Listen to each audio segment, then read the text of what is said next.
Good evening. My name is Dina Brown. This is the final oral presentation of my project for English 112 Michelle Domenech. My subject is Needs Elderly Face and the Changes that Could Help. I did some extensive research into things that can help with elderly preparation for medical bills, places they're going to be staying, things that they may need, and what they're eligible to receive. A lot of times they don't have people that can help them press into where these benefits are and how they go about applying for them. There are some things that we could do as a country, as a neighborhood, as a state, just as a community to help these folks and us as we get older and get to the point that we're going to need these same benefits. Social Security Administration, Adult Social Services, Medicare, Medicaid are just a few of the things that we are eligible for throughout our lives. Most of us, however, don't press into these benefits until we are retirement age. Likely, most of us think his retirement age is 62 or maybe 65. At 62, you can start planning for what you want your future to be.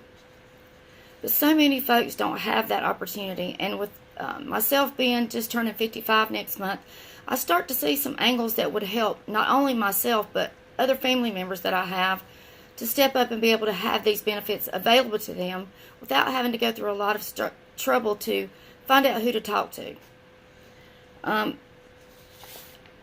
The World Health Organization, Social Security Administration, Department of Adult Social Services, which is through the county and the state, Medicare, Medicaid, all of these are things that can be found for those of us who are at the age of close to retirement. A lot of us don't know when we get that point in our lives that we're going to be retired, we don't know whether or not we're going to have a place to stay. We don't know if we're going to need assisted living. We don't know if we're going to have family members always to step up and take care of us. And that's an unknown for many people. So if you're in a situation where you've had family, children, maybe older adult families to take care of, then a lot of times you're not able to put back the funds that you may need or build up a retirement in something such as E-Trade or investing or 401ks. So how do we go about finding out what things we're eligible for? Well, first off, computer processing is a very, very big issue. Folks my age and older, it's very hard to explain to somebody how things work on a computer, how to search for things, what you're looking for, what places you can find them, and what outlets you have available if you don't know. So if looking at all this, if our younger generations, or at least the younger generations in my eye, are 25 to 40, if they could start beginning to step up and maybe let's implement a plan where we have folks that are maybe the folks coming back from military, that we can teach these folks or other folks to be employees so that we can maybe build a caseload for elderly that don't have the opportunity to have someone that can help them. That's one step. Other steps, the financial part. We need somebody to help us with what financial aid we're going to need, where finances can come from, and how we go about saving for those things as we get older.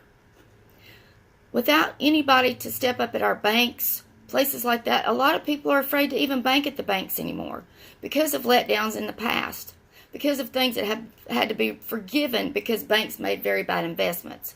A lot of people are afraid to even deal with banks anymore. On the other hand, our younger folks now wouldn't know what to do if we didn't have direct deposit, internet banking, and all those different kinds of things, because a lot of our banks don't even have a structure to actually go to. They're actually online. So finding financial help, finding folks that can sit down with each of us and say, okay, here's what your benefits are, here's what you're eligible for. These are topics that we need to discuss now so that 10 years from now there are policies being implemented to take us to this next level. Finally, once we do get to the point that we can accept these assistances from other people, then we need to start looking at places that we're possibly going to need help from and how those places can take advantage of, neglect, or abuse the elderly in their short time that they have to get to where they understand these problems. There are some outlets that are there for us to have information from, but we need to step our government up. We need to hold our electoral folks, our candidates, our incumbents. We need to hold those folks accountable. We need to hold them to the point that they would want no less for each of us than they do for themselves or their family. So in saying that, a lot of my research has been background into setting up ways to educate maybe returning veterans, maybe other employees, where we can actually step up and have these folks build a caseload so that we've got somebody we can call, or the elderly have somebody they can call or get in touch with to tell us what things we have available. So that's basically what my report's about, and I'm going to be posting that just shortly here on the final draft. Thank you for your consideration. Thank you for your time. Thank you, Ms. Domenech, for everything you've done this semester. And I want to wish you very Merry Christmas and a much Happy New Year. Thank you.